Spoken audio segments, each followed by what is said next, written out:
delivering this very important SOPA, which marks the conclusion of the sixth administration. So I'm going to take the first round of questions. I don't know who's willing to go first. And can you kindly introduce yourself? As and when you ask a question, introduce yourself and the media house that you come from. So there are no questions. Oh, okay. Your name and the name of your media institution.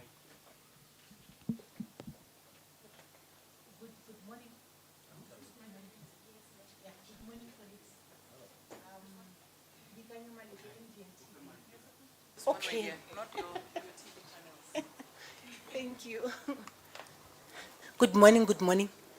Bikanyo Malepe, MDN TV. Mine is just a comment that I just want to make via observation concerning the issue of issuing of title deeds.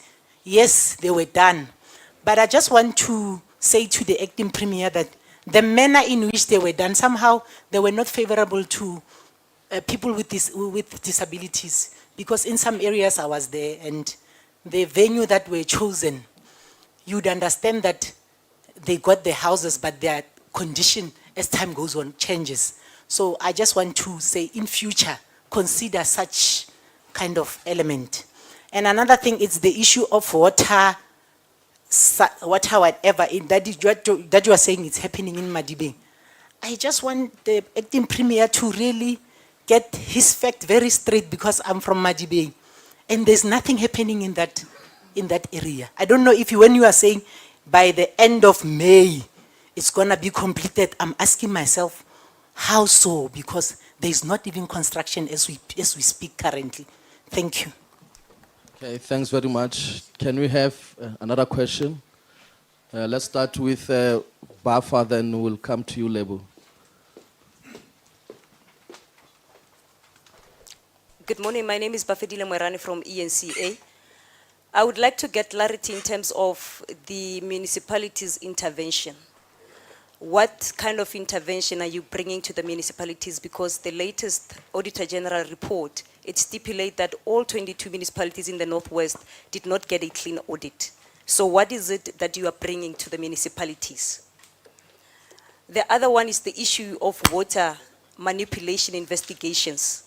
In which municipalities are these investigations happening? And up to so far, what are the investigations saying, or what led to these particular investigations? The last one from ENCA is that, how is the Premier Bushimape doing? Because we understand that this point is on sick leave. Lebo. Good morning, everyone. Thank you for the opportunity. The public has asked me to ask the Premier. Who are you? Who are you? It's Lebo. You just call my name. It's Lebo Khamoyang from Mo Media. The public has asked me to ask the Premier.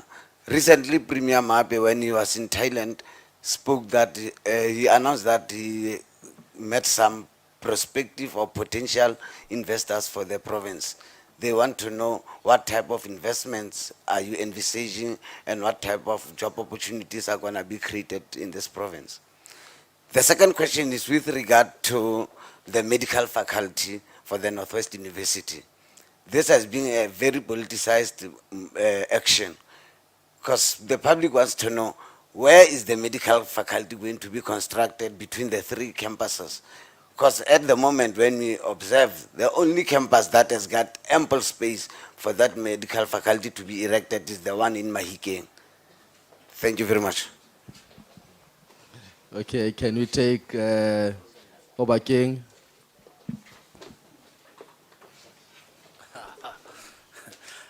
Thank you, Ntate Tatai. My name is Obakeng Maje from Taung Daily News.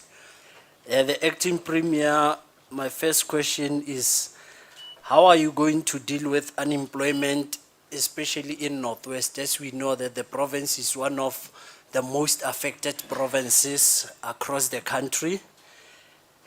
And also we understand that back then there was an issue regarding lifestyle audit that your provincial government will implement it. How far are you with the lifestyle audit? And also, we understand that there are some few government officials who are actually doing business with government. How are you planning to ensure that you eradicate that? Thank you. Okay, I think this concludes the first round of questions. I've noted Tabiso for the second round, and other colleagues will come in. Can we allow the acting premier to respond to your questions? Acting premier. Can we have an extra mic? Or this one will suffice. Can we please have an extra mic?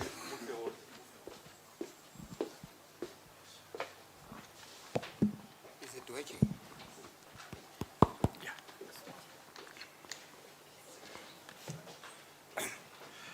No, thank you very much. Let us start with the first question. When we launched Tunzalerole, which is the accelerated service delivery, we said that Tunzalerole will happen every Friday. And every Friday we shall issue out title deeds.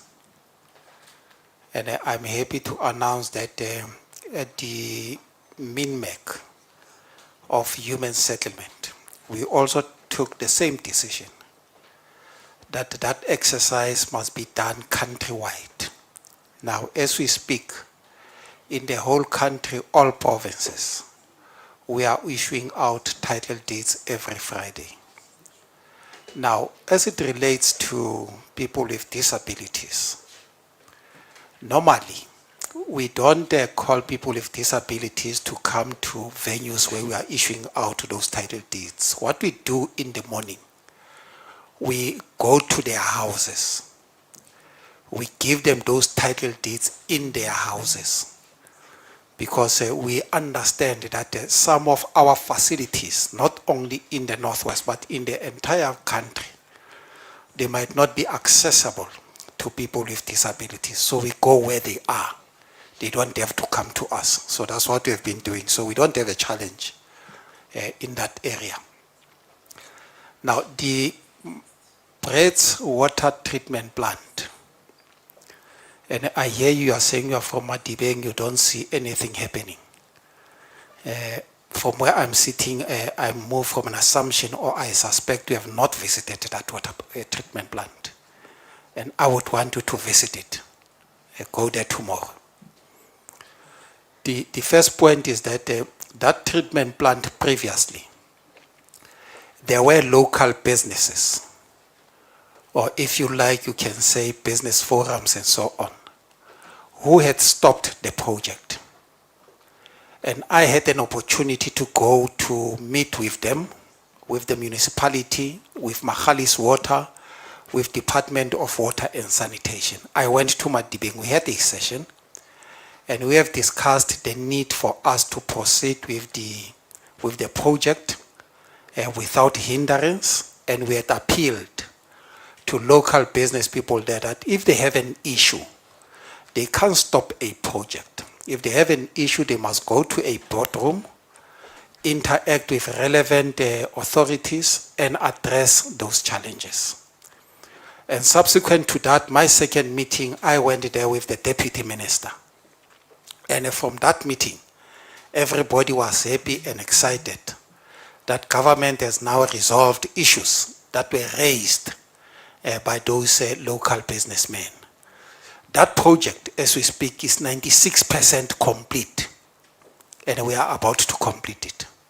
So the story that work is not being done and so on, it is not there. And once that project is complete, more than 5 areas in that area are now going to receive water without challenges.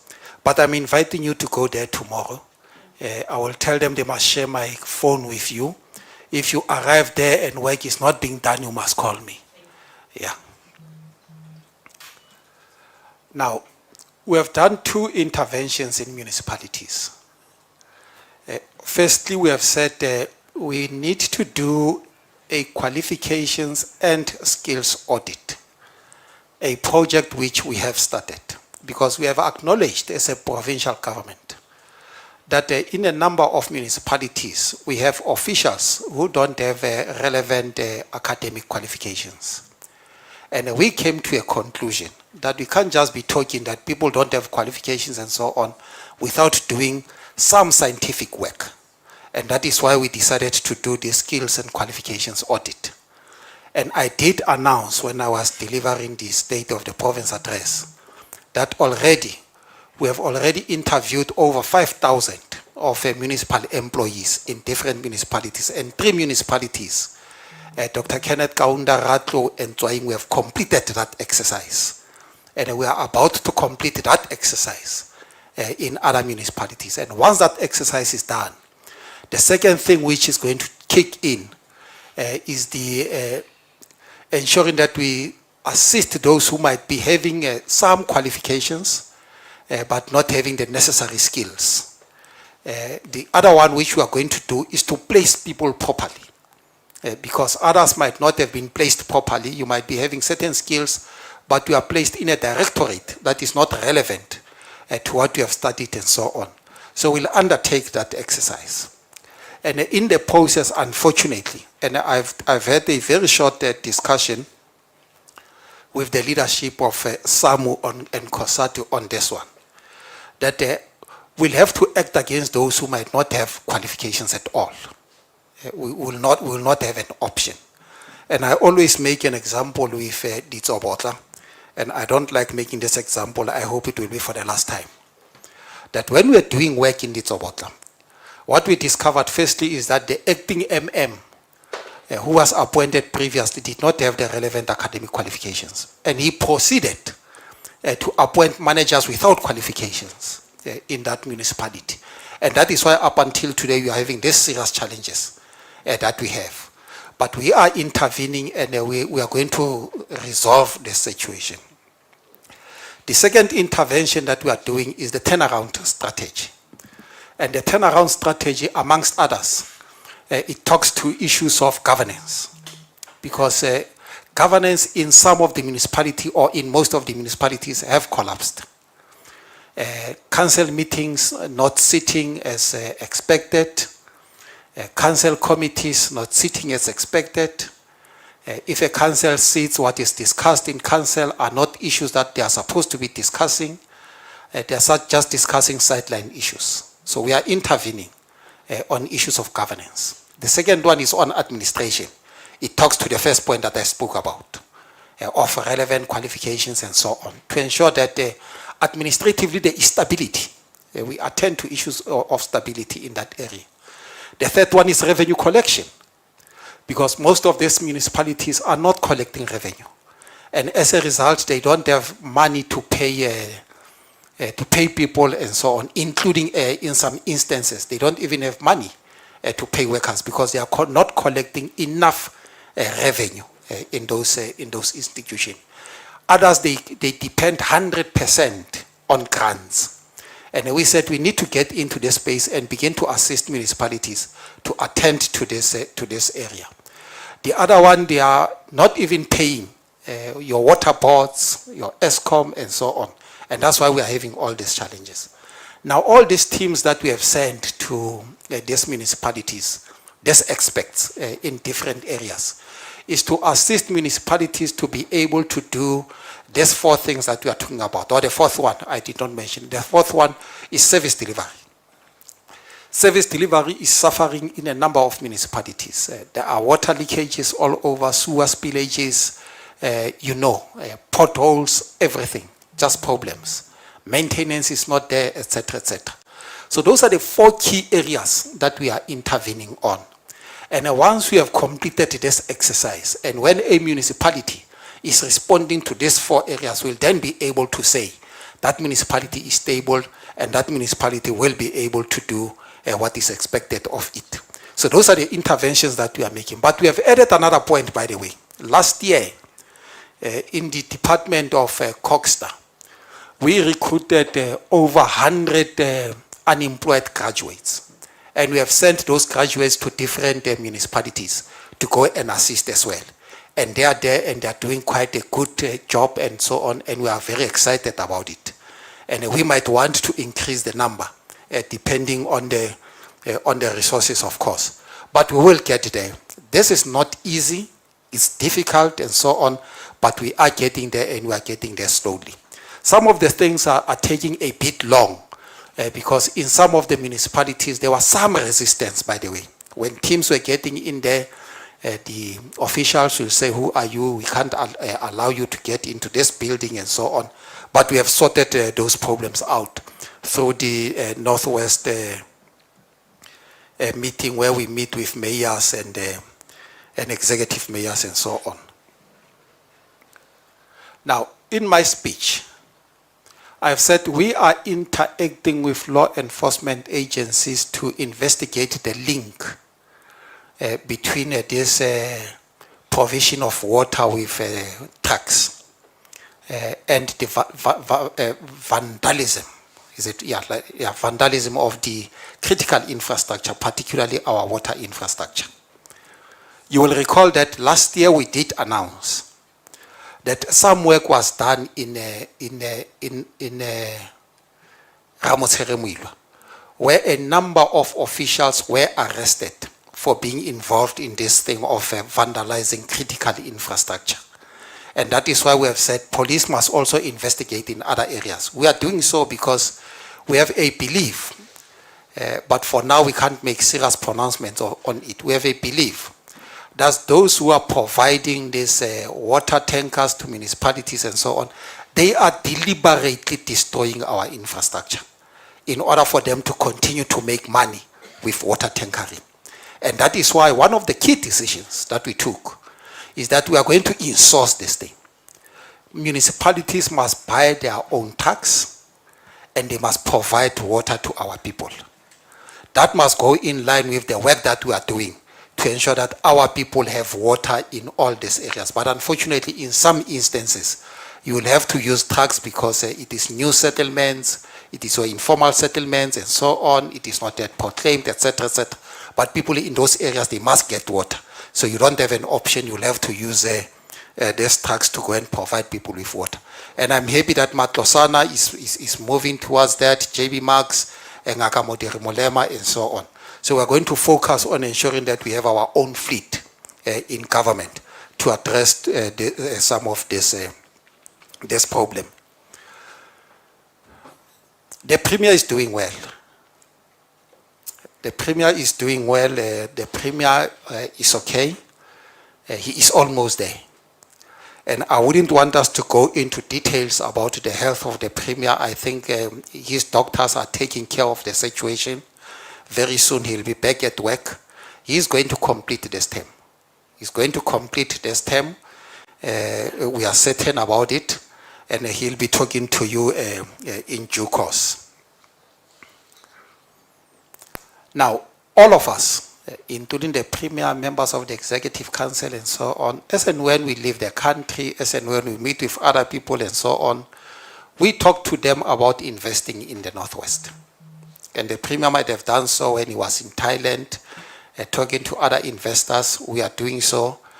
I've just spoken now that as we speak, we are in partnership, or we have signed a memorandum of understanding with the Chinese National Export and Import Company to try to address issues of load shedding, because we want to end load shedding. And they are here. They came here today. They are with us. Their entire technical team arrived in South Africa on Monday and so on.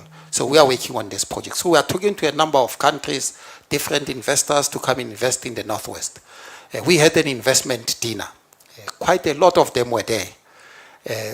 Last week I attended their New Year celebration, the Lunar New Year at Sunset, which was attended by over 1,200 Chinese. And in that delegation, there were a number of other investors. Some of them are also coming on board to come and invest in the Northwest. And I'm happy that Northwest is now becoming an area where everybody wants to go to.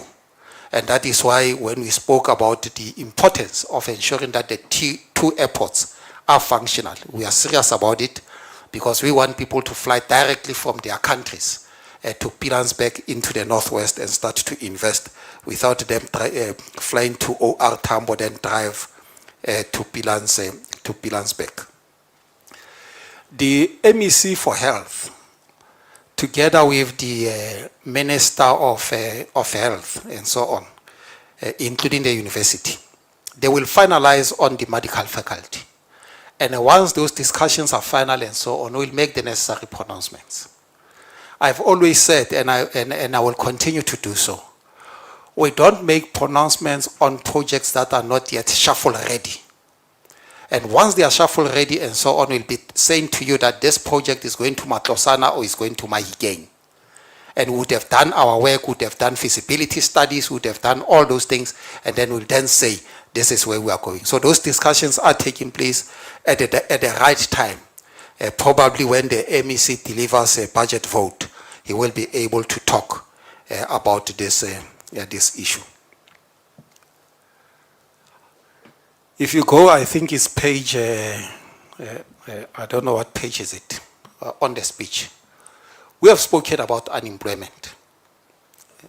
We have also indicated the number of jobs that we are creating in the Northwest.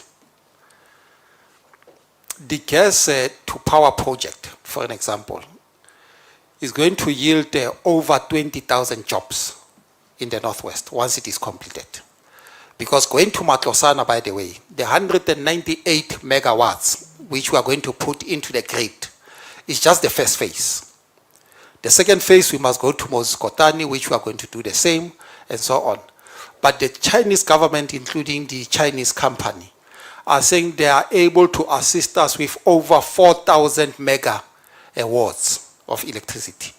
And from where I'm sitting, Northwest as a whole, we need less than 600 megawatts, which means if we are to take this entire project, we'll be able to supply the country, not only the Northwest. And that is why last week Friday, myself together with the Chinese delegation, we went to meet the president to brief the president about this project. Because this project, it is not only going to benefit the Northwest, but it is going to benefit the entire country. In the last quarter of 2023, only 3 provinces experienced an increase in employment. It's KwaZulu-Natal, Limpopo, and the Northwest. Increased. So it means we are doing well as the Northwest. And for your benefit, you can just go into the internet and so on and download the report of the Statistician General, Census 2022. It will give you those figures and so on. So we are not thumb-sucking. It's a scientific work that has been done and so on. So it means as the Northwest, we are doing quite well. We are getting there. We are still worried. To have an unemployment rate of 38% is just too bad. Can't be. And that is why we are working day and night trying to invite the private sector to come and invest in the Northwest, both domestically and externally. So we are getting there and we are doing well, and I'm quite excited about this exercise. The Premier previously did indicate as to how far is he with the lifestyle audit, and we wouldn't want to repeat that exercise. That exercise is taking place. The Premier has started, obviously, with his Executive Council to indicate that this work needs to be done and people must do this exercise. It will go to other officials. So this work, we are doing it. So we are getting there. It's not just something that you can just do when you wake up. You wake up, skills audit and so on. There are laws in the Republic that you must follow when you do certain things. So each and everything that we do as the Northwest government must be within the ambit of the law. We don't just do things that are outside the law. That includes people doing business with the state. The Public Service Commission is dealing with those and so on. We have got a number of reports on people who are doing business with the state. We have written to some of them that they must respond on those things. We are acting on certain individuals and so on. So we are doing what is expected of us. But I'm quite excited that we have done a lot in the past 30 years and we are still going to do more. That is why in May this year, the ANC government will be back because the people of this province, they have confidence in this government and that we are doing extremely well. Thank you very much. Thank you, Chair. We are going to take the last round of questions. I've noted Tabiso. No, Lebo, you can look at later. I've noted Tabiso, and do we have another question? I think it's only. Do we have another question from behind, from there at the back? Behind the cameras? Oh, there is no one. I think it's only Tabiso. Then we'll officially close this SOPA, post-SOPA conference after the acting premier has responded. Tabiso?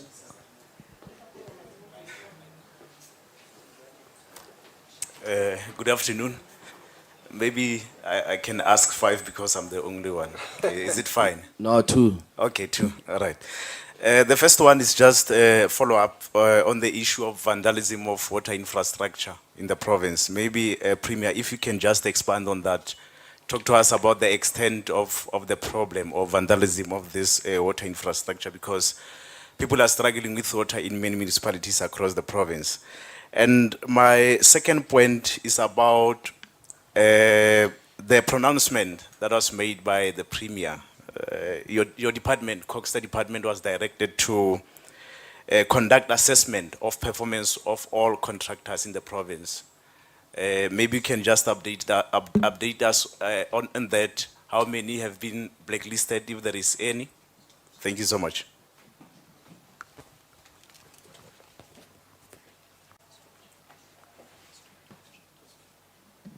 Okay, thanks, Tabiso. Oh, that was the last one. Yes. Or not, this is the shortest session I ever had.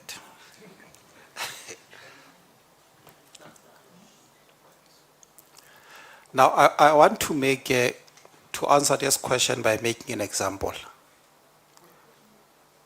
In Zerast, there's some small town as you go out of Zerast, Velbedacht. In Velbedacht, people in that area, they vandalized our water infrastructure. And we had to go and fix that problem. Pipes were damaged and so on. And the district municipality of Ngakamodere Molema, they had to spend over 30 million just to fix the infrastructure. 5 days thereafter, they did the same thing. They went there, they destroyed that infrastructure. What it means we must spend another money, and they are going to do it again and again and again. Now, and I'm going to give you some brief analysis, and it is my own analysis, this one. The first one, I spoke about water tankering. That's why we said the police must investigate. Because we have a belief that the people who are providing this water, they are doing this thing deliberately. Because they want to continue to have these contracts. The second one, we think it's political sabotage, deliberately.